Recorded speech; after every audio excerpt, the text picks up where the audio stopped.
Vi lever i en tid då allt går att övervaka. Men den 8 mars i år, då inträffade det världen inte trodde kunde hända. Ett fullsatt passagerarplan försvinner spårlöst. Flight MH370 öde har engagerat en hel värld och många haveriteorier förekommer. Och nu letar man efter tekniken och säkerhetsrutinerna för att något liknande aldrig mer ska kunna inträffa. Kalla fakta kan visa hur flygvärlden förundras och för evigt kommer att påverkas av planet som försvann. Arlanda är Sveriges största flygplats. Nästan 30 miljoner passagerare passerar här varje år. Vi vill att flyget ska vara säkert. Därför blir vi skakade när ett plan bara försvinner.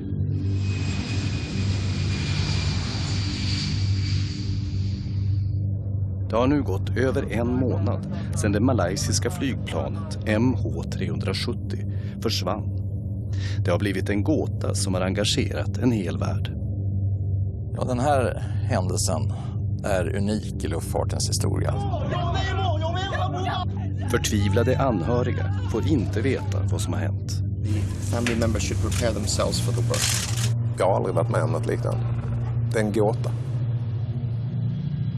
Man misstänker först en terrorattack. Men nu enas allt fler experter om att orsaken kan vara något så alldagligt som batterier. Litiumbatterier kan överhettas av sig själva och starta en spontan brand.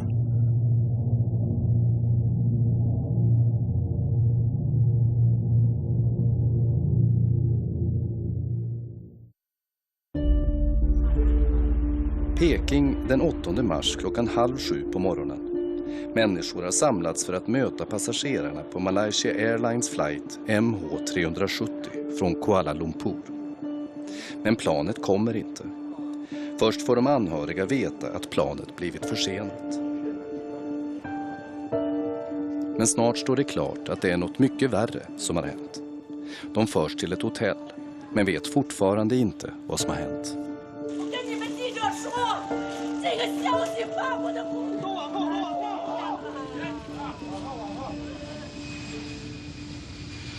Det var strax efter midnatt den 8 mars.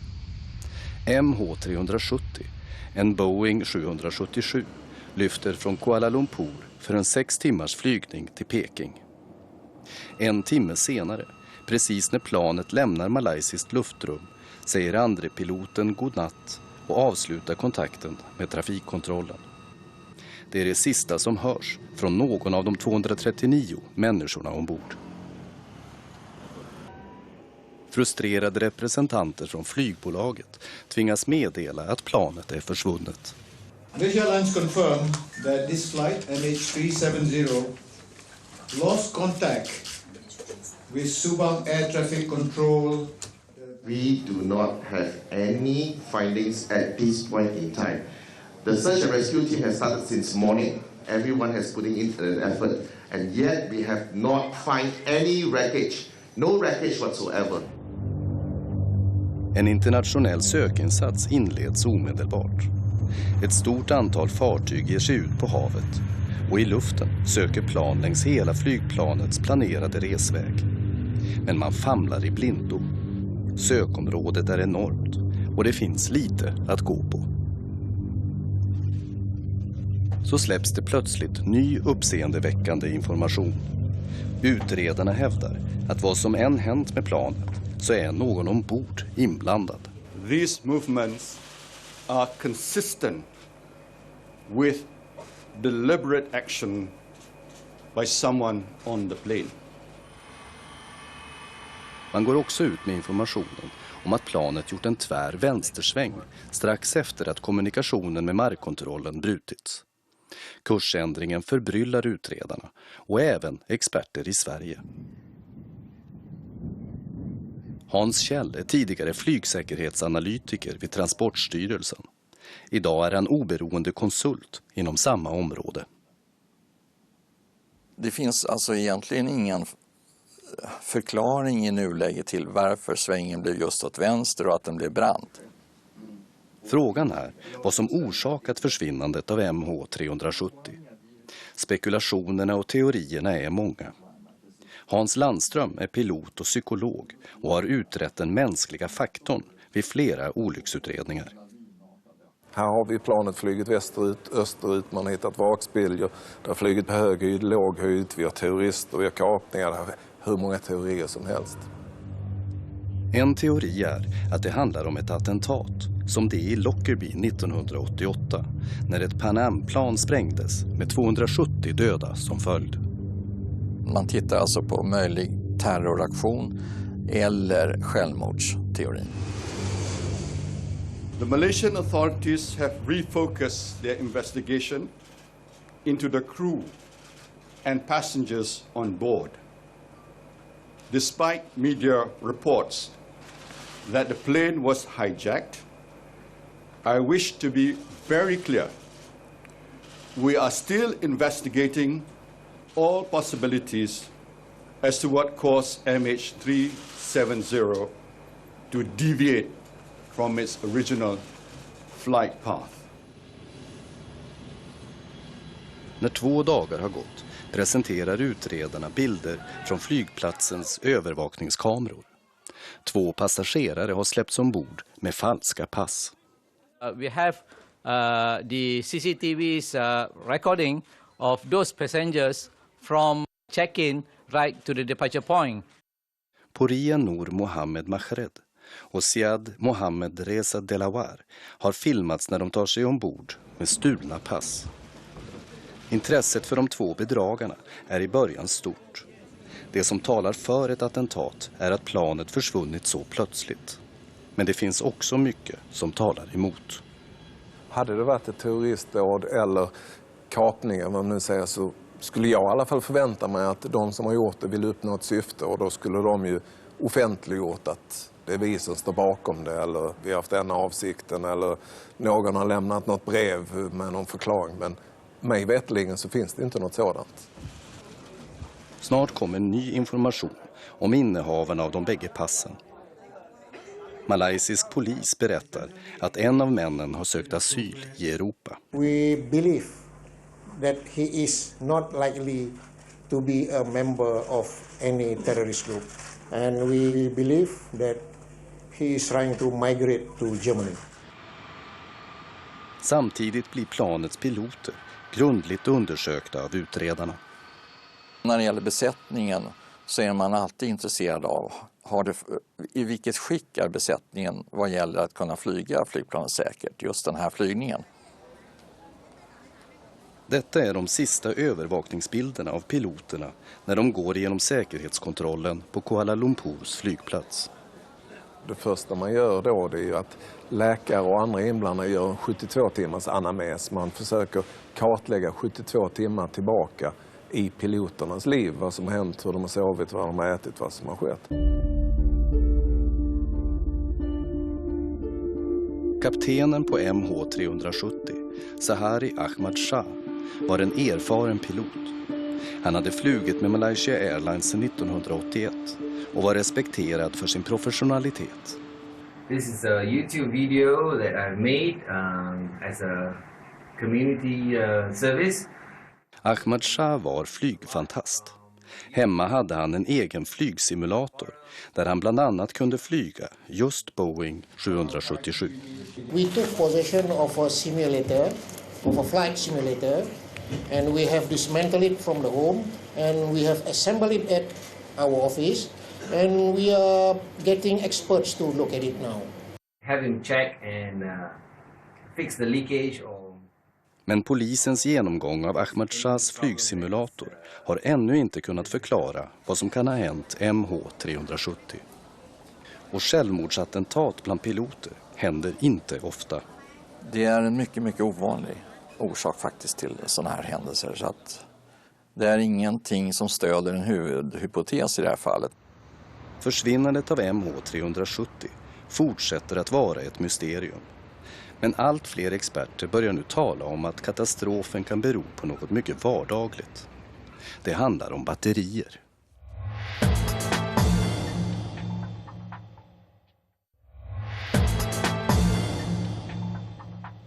Malaysian Airlines flight MH370 har försvunnit spårlöst. Dagarna går och förtvivlan bland de anhöriga blir allt större. We have communicated to the family members that after more than 30 hours without any contact with the aircraft, we believe that the family members should prepare themselves for the work. Dag 8 efter försvinnandet av MH370 hålls en presskonferens i Kuala Lumpur. Malaysias premiärminister Najib Razak kan nu bekräfta den kraftiga kursändringen. The Royal Malaysian Air Force primary radar data showed that an aircraft which was believed but not confirmed to be MH370 did indeed turn back. Planet har observerats på den malaysiska militärens radar. Där syns den kraftiga kursändringen.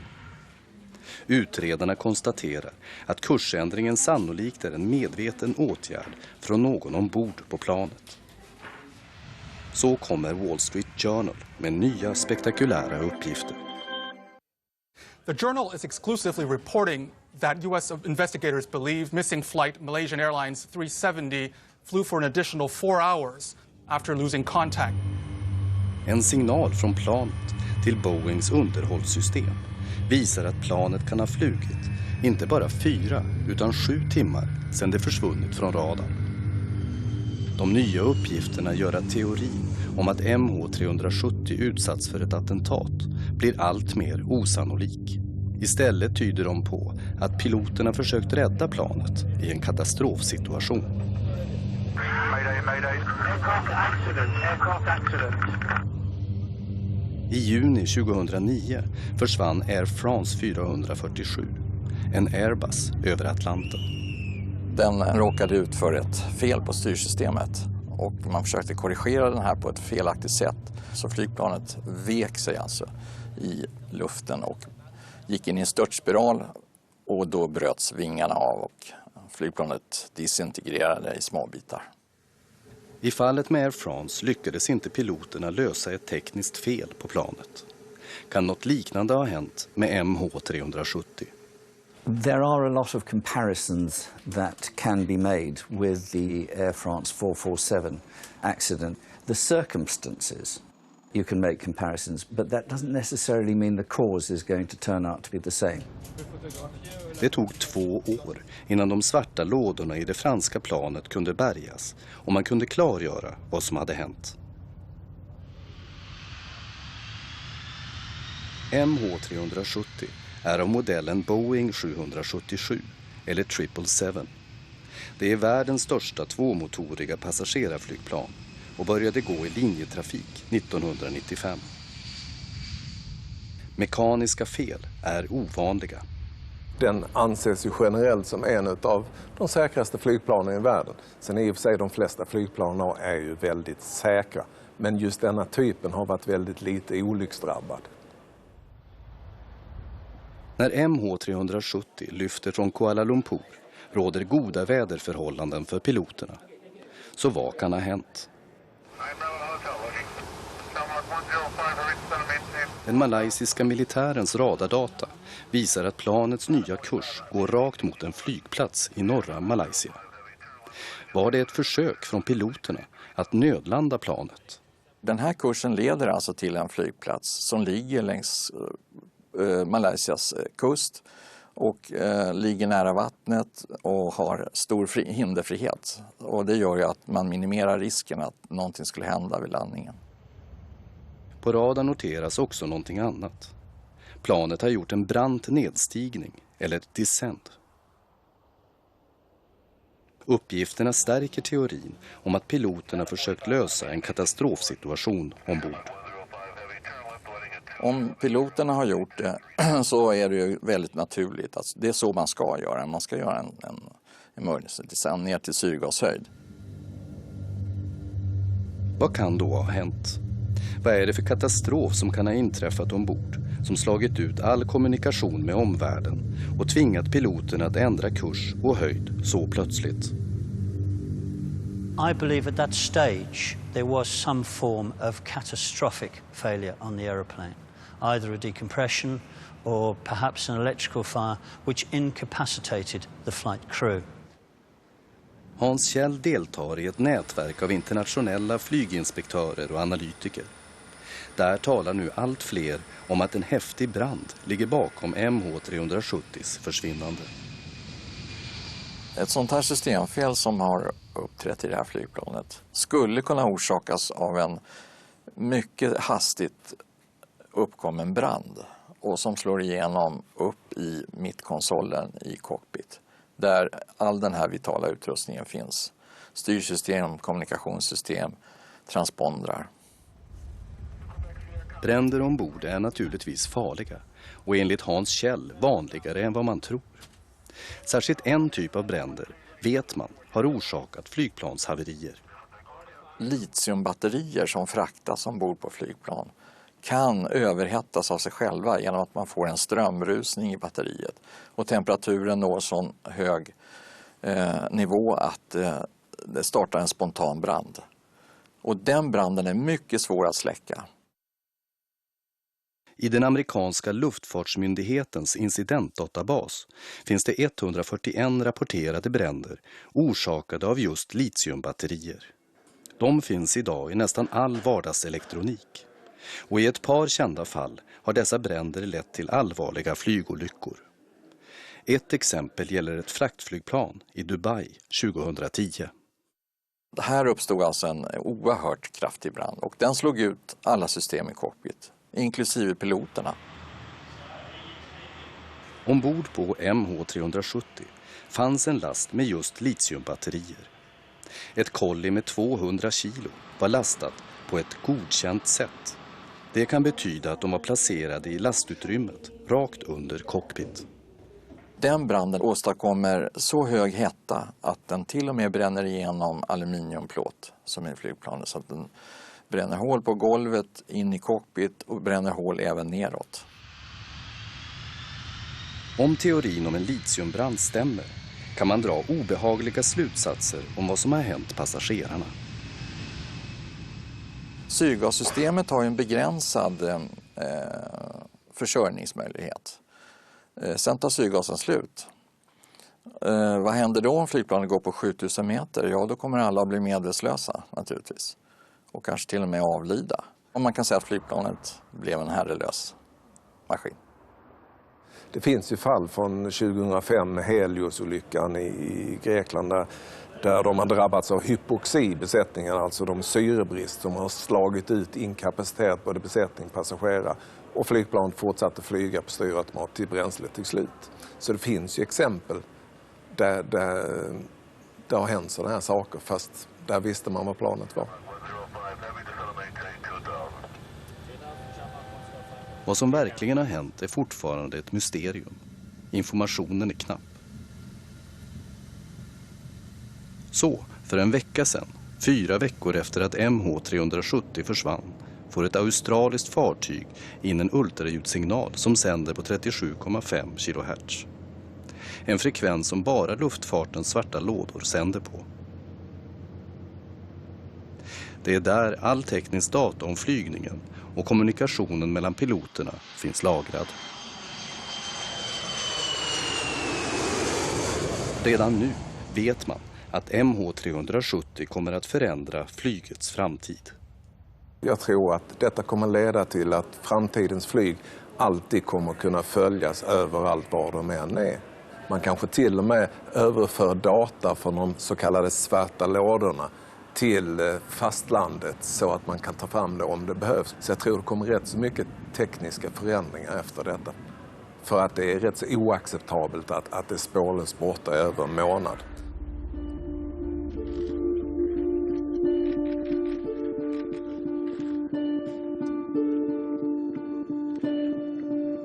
För familjer och anhöriga till de försvunna passagerarna fortsätter mardrömmen dag efter dag. Signalen från den svarta lådan är lokaliserad till en plats 4500 meter under Indiska oceanens yta. Där finns sannolikt svaret på gåtan. Vad hände med Malaysia Airlines flight MH370?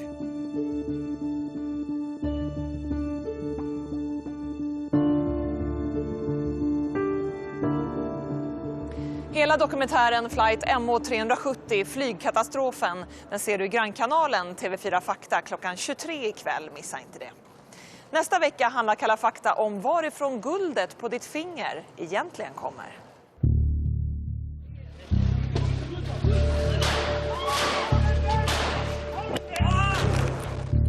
Om du hämtar fina grejer så vi kan komma överens.